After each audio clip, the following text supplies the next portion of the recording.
अऊज़ुबिल्लाहि मिनश्शैतानिर्रजीम बिस्मिल्लाहिर्रहमानिर्रहीम अस्सलामु अलैकुम वरहमतुल्लाहि वबरकातुहू। एक दफ़ा फिर से वेलकम करूँगा आप सब लोगों को अपने चैनल लाइव इस्लाम के ऊपर।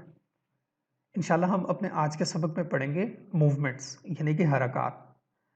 अपने आज के सबक में हम देखेंगे मूवमेंट्स क्या होती हैं, मतलब हरकत क्या होती हैं, हरकत कितनी होती हैं, उनको हरूफ के ऊपर या हरूफ के साथ कैसे यूज़ किया जाता है, और जब आप उनको यूज़ करेंगे, उनको स्पेल करेंगे तो आवाज़ कौन-कौन सी बनेंगी। तो ये आज का सबक है इंशाल्लाह हमारा आज का। हमारे पास जो बेसिक मूवमेंट है वो 3 तरह की मूवमेंट हैं, जिनके ऊपर पूरा मूवमेंट का चैप्टर बेस करता है। हम मज़ीद भी कुछ मूवमेंट्स प्रैक्टिस करेंगे, लेकिन इन 3 को याद करने के बाद। तो बेसिक मूवमेंट जो है वो आपके पास 3 मूवमेंट हैं। वो कौन-कौन सी हैं? पहली मूवमेंट ज़बर, ज़बर। मैंने ट्रांसलिटरेशन इसलिए लिख दी ताकि कुछ लोग जो कि नए सीखने वाले हैं उनके लिए प्रोनाउंस करना आसान हो जाए, उनके लिए पढ़ना आसान हो जाए। तो पहली मूवमेंट ज़बर, जो लोग उर्दू में कंफर्टेबल हैं उनके लिए भी मैंने लिख दिया है। जो दूसरी मूवमेंट हमारी है वो है ज़ेर, और इसी तरह जो तीसरी मूवमेंट है वो है पेश। तो 3 मूवमेंट्स के नाम हमने सीखे, ज़बर, ज़ेर, पेश। ज़बर, ज़ेर, पेश। तो मूवमेंट के चैप्टर में पहली जो चीज़ आप लोगों ने याद करनी है वो है उनके नाम। हमें पता होना चाहिए, हमें उनके नाम याद होने चाहिए कि मूवमेंट्स हैं कौन-कौन सी हैं। इनका रोल इंशाल्लाह अपनी अगली स्लाइड में हम प्रैक्टिस करेंगे, लेकिन यहाँ पे हम उनके नाम सीख रहे हैं। ज़बर, ज़ेर और पेश। आपके सामने एक शेप ड्रॉ कर रहा हूँ। आप लोग देख सकते हैं अपनी स्क्रीन के ऊपर बिल्कुल दरमियान में, ये मूवमेंट ज़बर कहलाते हैं।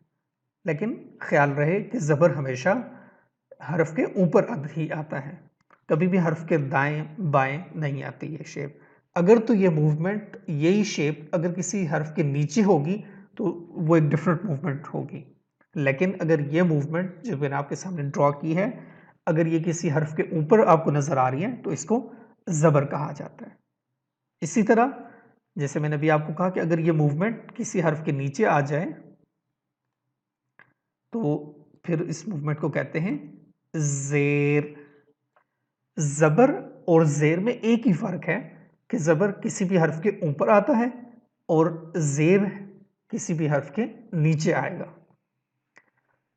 मैं इसको आप लोगों के सामने ड्रॉ भी करके दे देता हूँ, ठीक है। फॉर एग्जाम्पल ये हम देख सकते हैं, एक हर्फ मैंने आप लोगों के सामने लिख दिया है बा।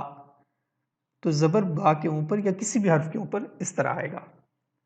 लेकिन अगर ये शेप बा या किसी हर्फ के नीचे आपके पास आ जाएगी तो फिर ये कहलाएगी ज़ेर। तो ये था ज़बर और ज़ेर का फ़र्क। इसी तरह एक मूवमेंट और है, अगर वो मूवमेंट है छोटे को पेश कहते हैं। तो हमने देखा हमारे पास 3 मूवमेंट हैं, ज़बर, ज़ेर और पेश। ज़बर, एक क्विक रिव्यू करके देख लेते हैं इसको। ज़बर हर्फ के ऊपर आता है हमेशा, उसकी शेप ये होती है। ज़ेर बिल्कुल वैसी ही शेप का लेकिन हर्फ के नीचे आता है। इसी तरह पेश जो है उसकी शक्ल होती है ये वाली, छोटा सा वाव। अच्छा, इससे पहले कि मैं आगे थोड़ा सा बढ़ूं, मैं थोड़ा सा कुछ चीज़ों को समझाना चाहूँगा कि ज़बर, ज़ेर, पेश हैं क्या चीज़ एक्चुअली में। देखिए, किसी भी ज़बान में कोई भी वर्ड बनाने के लिए ऑब्वियसली कुछ साउंड्स यूज़ होती हैं। कुछ एग्ज़ाम्पल दूँगा आप लोगों को इंग्लिश की।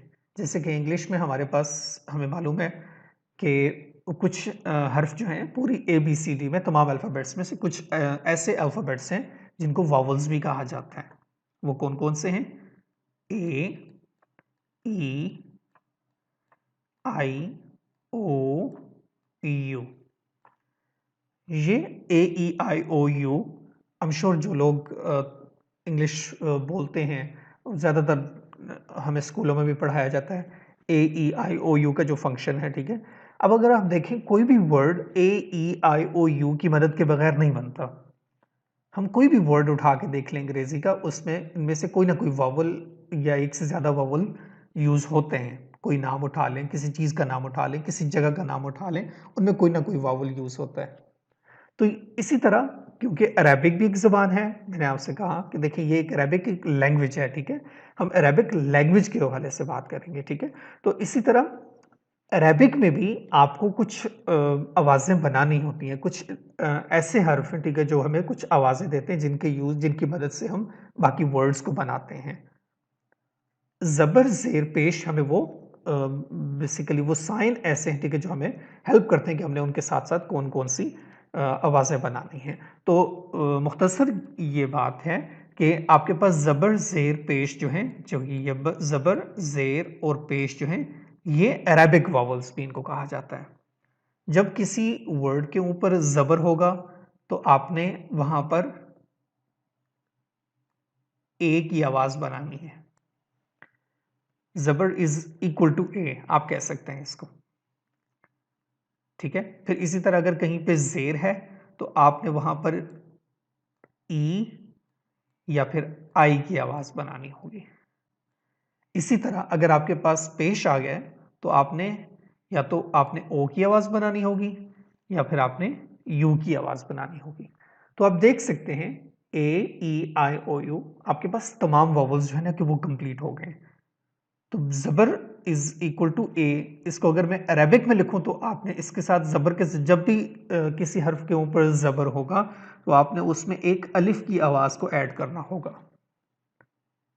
इसी तरह आपके पास अगर ज़ेर आ जाएगा तो आपने वहां पर एक या की आवाज़ को ऐड करना होगा और या हमें ई और आई दोनों की आवाज़ बना के देता है।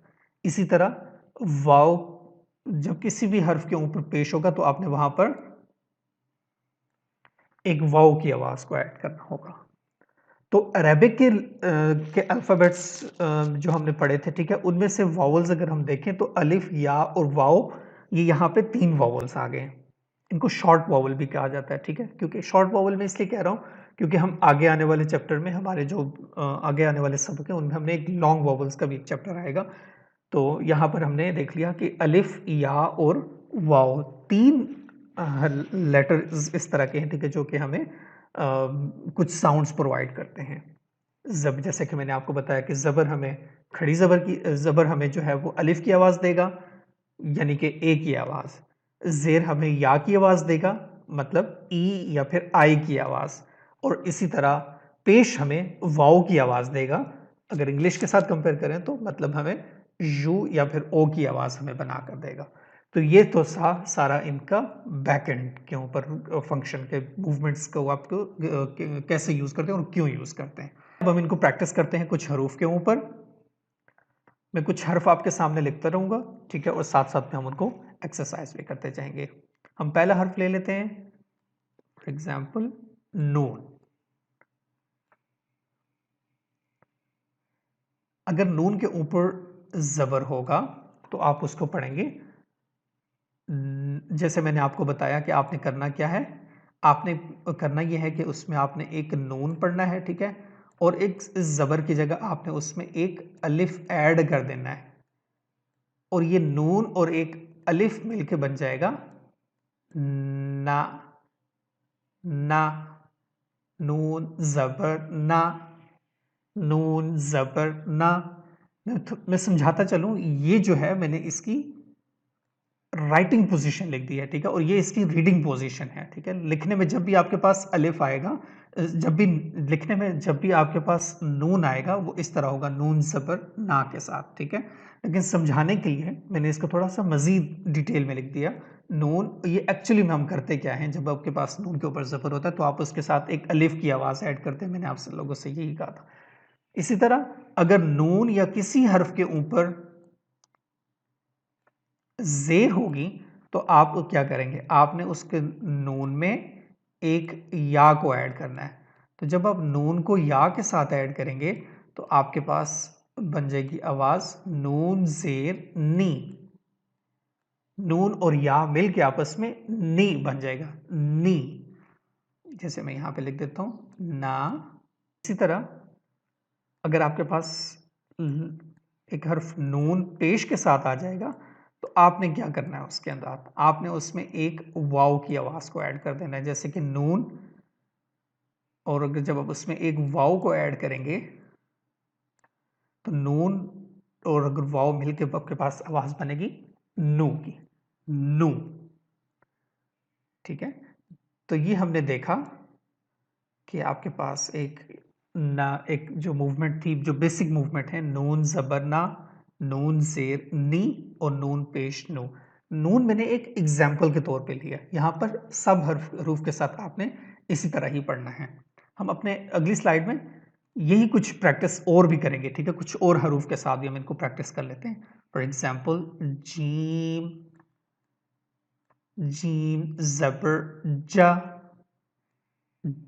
जीम जेर जी, जीम पेश जू। इसी तरह हम पढ़ते हैं, एक और हर्फ ले लेते हैं, कोई भी रैंडम एक वर्ड अगर आप देख लें। सीन जबर सा, सीन जेर सी, सीन पेश सू, मीम जबर मा, मीम जेर मी, मीम पेश मू। कुछ और भी हरूफ को प्रैक्टिस कर लेते हैं।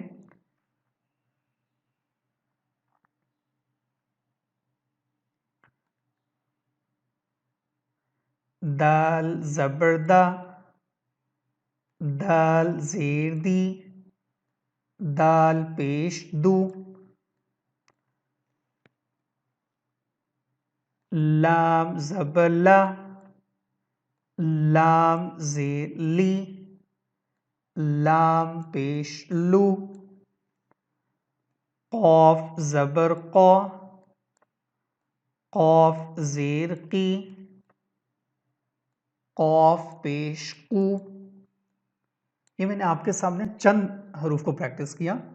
आप यकीनन आप अल्फ़ाबेट्स का पेज ओपन करें और सब हरूफ को तमाम मूवमेंट्स के साथ प्रैक्टिस करें। जैसे आप पहले अलिफ को प्रैक्टिस करें मूवमेंट के साथ, फिर बा ता सा, एक तरतीब के साथ आप इन सारे अल्फ़ाबेट्स को प्रैक्टिस आप करें। जितना आप इनको पढ़ेंगे आपके लिए पढ़ना आसान होगा उसके ऊपर। यही चीज अगर हम किसी वर्ड के ऊपर अगर हम बनाएं तो फिर वो किस तरह पढ़ेंगे। फॉर एग्जाम्पल आपके पास अगर वर्ड आ जाते हैं जीम जबर जा, आइन जबर आ, लाम जबर ला। जब आप इन तीनों को आप एक साथ में मिलाएंगे, ठीक है, कि अब आपके पास तीन आवाजें हैं यहां पर अगर हम देखें, एक जा, एक आइन और एक लाम की आवाज है। तीन आवाजें आपके पास हैं, ठीक है। तो जब आप इनको वर्ड किस तरह बनाएंगे, इनको वर्ड बनाने के लिए आपने इनकी आवाजों को आपस में जमा करना है। तो जब आप इनकी आवाजों को एक जमा करेंगे तो ये बनेगा जाला। अगर आपको याद हो हमारा पिछला सबक जो था वो था जॉइंट लेटर के हवाले से। तो जब ये लिखे जाएंगे तो ये तीनों हर्फ एक साथ में लिखे जाएंगे, जीम, आइन और ये आखिर में आएगा लाम। जब आप इन तीनों हरूफ को आपस में जमा करेंगे तो ये बनेगा जा आ ला।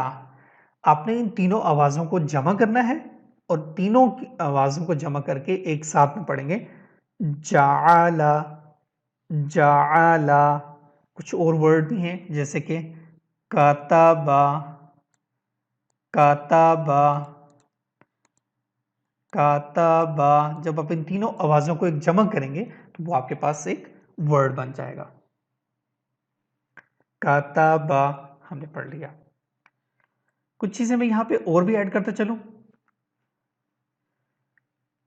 जो कि मूवमेंट के साथ ही हैं, ठीक है। कुछ और मूवमेंट्स आती हैं जिनमें हमारे पास होती हैं दो जबर, दो जेर और दो पेश। ये तीन मूवमेंट्स और भी हैं। हमने पिछली स्लाइड्स में प्रैक्टिस किया कि जबर क्या होता है, जेर क्या होता है और पेश क्या होता है, ठीक है। अब हम देखेंगे दो जबर, दो जेर और दो पेश क्या होती हैं, ठीक है। फंक्शन वही है, बेसिक साउंड वही आपने लेने, ठीक है। और कि जब आपके पास ये वाली मूवमेंट आ गई, दो जबर किसी भी जगह पर आएगा, ठीक है, तो आपने करना क्या है, आपने एक हम हर्फ लेते हैं पहले, नून के ऊपर मिसाल के तौर पे दो जबर यूज करना है, ठीक है। तो एक जबर की वजह से तो आप उसके ऊपर अलिफ का साउंड ऐड करेंगे। जो सेकंड ज़बर है वो उसके ऊपर आपने एक नून की आवाज़ आपने ऐड करनी है, ठीक है? वो कैसे पढ़ेंगे? जैसे नून, 2 ज़बर, नन, ये दूसरे ज़बर की वजह से आप उसके अंदर ऐड कर देंगे, ठीक है? तो मैं अगर इसको थोड़ा डिटेल में लिखूँ तो वो इस तरह बन जाएगा कि इसके अंदर हम कर क्या रहे हैं, ठीक है? इसके अंदर हम कर रहे हैं, एक हमने नून ले लिया, एक ज़बर की वजह से हम इसके अंदर एक अलिफ ऐड करेंगे, मतलब इसको वावल की तरफ का जो साउंड है वो हम इसके अंदर आप दे देंगे। अलिफ यहाँ पे मैं स्ट्रेच पर्पस के लिए नहीं बता रहा हूँ, मतलब कहने का ये है कि यहाँ पे आप साउंड की तरफ जाएंगे कि आपने किस वावल, कौन से वावल आपने उसके अंदर उठाना है, और जो दूसरा ज़बर है वो इसको नून की आवाज़ दे रहा है, ठीक है? और ये मिल के आपस में बन जाएगा नन, नन, नून 2 ज़बर नन। यही चीज अगर हम 2 ज़ेर के साथ देखें तो 2 ज़ेर में आपने क्या करना है, 2 ज़ेर आपके पास आ गई तो आपने उसके अंदर एक नून लिया, वावल उसके अंदर एक ज़ेर की वजह से आपने एक या का वावल आप इसके अंदर लेंगे, और आपने एक दूसरे ज़बर की वजह से एक नून इसके अंदर और ऐड कर देना है, ठीक है? तो ये आपके पास मिलकर बन जाएगा नेन, नून 2 ज़ेर नेन। और अगर नून के ऊपर 2 पेश होंगे तो भी आपका फॉर्मूला यही रहेगा, आपने उसके ऊपर एक नून लेना है, ठीक है? एक पेश की वजह से उसके अंदर आपने वाव का वावल लेना है, ठीक है? और तीसरे दूसरे पेश की वजह से आप उसके अंदर एक नून ही ऐड करेंगे, ठीक है? तो ये चीजें होंगी, मिलके बन जाएंगी नून, नून, नून 2 पेश नून। आए कुछ हरूफ को प्रैक्टिस करते हैं, 2 पेश, 2 ज़बर 2 ज़ेर 2 पेश के साथ, जैसे जीम 2 ज़बर जन, जीम 2 ज़ेर जिन, जीम 2 पेश जुन, ठीक है? इसी तरह मीम 2 ज़बर मन, मीम 2 ज़ेर मिन, मीम 2 पेश मुन,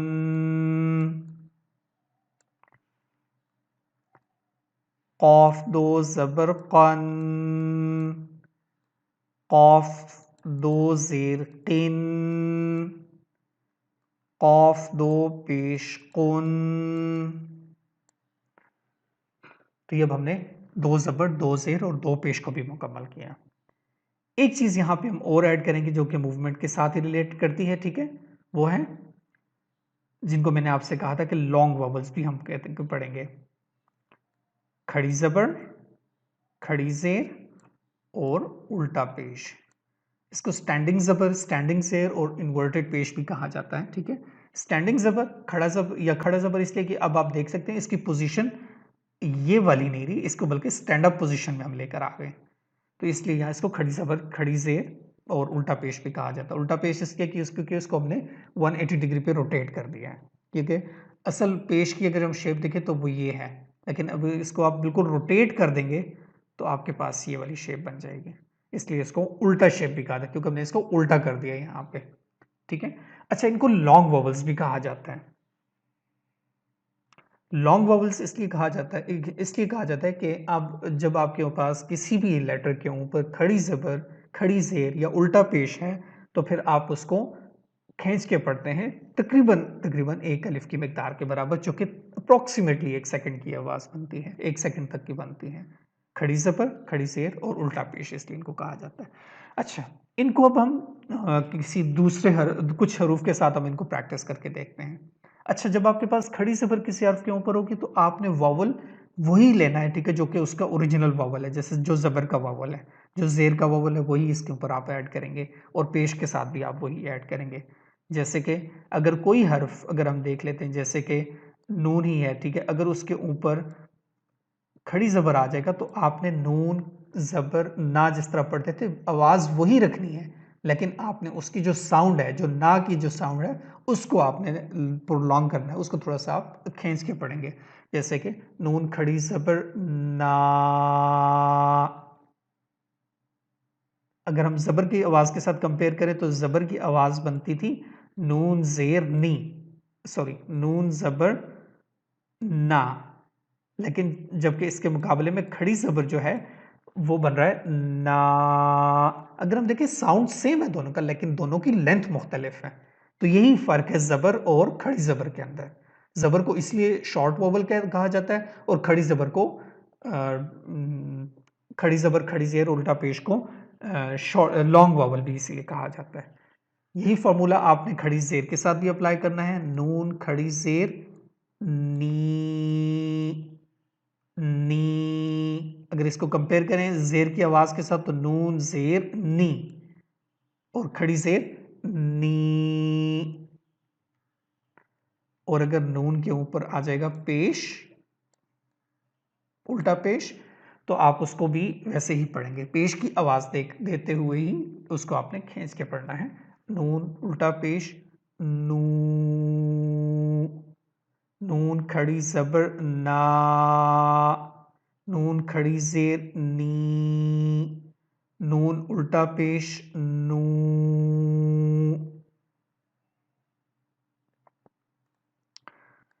जीम खड़ी ज़बर जा, जीम खड़ी ज़ेर जी, जीम उल्टा पेश जू। तो ये थी मूवमेंट्स। एक ओवरऑल जो हमारी आज का लेक्चर था उसको सम अप करते हुए, ठीक है, एक क्विक रिव्यू करते हैं। ठीक है, हमारे पास हैं 3 बेसिक मूवमेंट, ज़बर, ज़ेर और पेश। ज़बर हमेशा हरूफ के ऊपर आता है, ज़ेर किसी भी हर्फ के नीचे आएगा, पेश हमेशा किसी भी हर्फ के ऊपर आता है। जब किसी हर्फ के ऊपर ज़बर है तो आप वहां पे ए या अलिफ की आवाज़ को क्रिएट करते हैं। जब किसी जगह पे या आ जाएगा तो आपने वहां पर या की आवाज़ बनानी है, मतलब आई या ई की आवाज़ बनानी है। और इसी तरह अगर आपके पास पेश आ जाएगा तो आप वहां पर वाव की आवाज़ ऐड करेंगे, मतलब कि यू या फिर ओ की आवाज़। ज़बर ज़ेर पेश मतलब कि अरेबिक वॉवल्स इनको कहा जाता है। तो कुछ मज़ीद हैं, दो ज़बर, दो ज़ेर और दो पेश। जब किसी हर्फ के ऊपर दो ज़बर आएंगे तो वहां पर आपने वही वावल यूज करते हुए, बेसिक वावल को यूज करते हुए, मतलब ज़बर का वावल यूज करते हुए आपने एक आवाज़ बनानी है। जैसे कि कौफ दो ज़बर कन, एक नून का आवाज़, नून की आवाज़ को आपने एंड पे ऐड कर देना है। कौफ दो ज़ेर किन। और तीसरा जो वावल है वो आएगा कौफ दो पेश कुन। और जो तीसरी सीरीज है हमारे पास मूवमेंट की वो है खड़ी ज़बर, खड़ी ज़ेर और उल्टा पेश। खड़ी ज़बर ज़बर की तरह हमेशा हर्फ के ऊपर आता है, खड़ी ज़ेर ज़ेर की तरह हमेशा हर्फ के नीचे होगी, उल्टा पेश पेश की ही तरह किसी भी लेटर के ऊपर होगा। जहां कहीं भी आपके पास खड़ी ज़बर, खड़ी ज़ेर या उल्टा पेश होगा तो आपने हरूफ को खींच के पढ़ना है, तकरीबन एक अलिफ के मिकदार के बारे में। बहुत शुक्रिया एक दफ़ा फिर से आप लोगों का। आप लोग ज़रूर प्रैक्टिस करें। जितनी अच्छी आप लोग प्रैक्टिस करेंगे इंशाल्लाह आप लोगों के लिए पढ़ना कुरान पाक उतना ही आसान हो जाएगा। अपने आने वाले सबक में इंशाल्लाह हम वर्ड्स बनाना सीखेंगे। तब तक के लिए मुझे इजाज़त दीजिए। अस्सलामु अलैकुम व रहमतुल्लाहि व बरकातुहू।